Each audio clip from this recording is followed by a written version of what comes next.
سوم سے آگے نکلتا ہے انسان، اس میں محنت و مشقت کر کے ایک مضبوط سپاہی بن جاتا ہے انسان، اور اللہ کے دین کے قیام کے لیے اپنے آپ کو پاورفل سمجھتا ہے انسان، تو فرمایا اس کے بعد حجت قائم کر دو۔ اب تم میں اتنی طاقت آ گئی ہے، ثم استطعتم،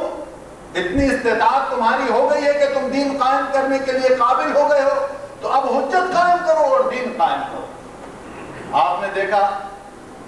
23 سال میں حضور صلی اللہ علیہ وسلم نے سوائے ایک حج کے اور کوئی حج نہیں کیا، اور وہ حج بھی جب کیا تو اس کا مقصد کیا تھا، اس کا نعرہ کیا تھا، وہاں بتایا کیا جا رہا تھا، اور اس کے ساتھ ساتھ عملاً کیا کیا جا رہا تھا؟ اللہم لبیک، اے رب غلام حاضر ہو گیا، لا شریک لک لبیک، آج آپ کا کوئی شریک نہیں سوائے آپ کے، کوئی اس دنیا میں بڑا ہے ہی نہیں۔ نتیجتاً اعلان ہو رہا ہے اس وقت،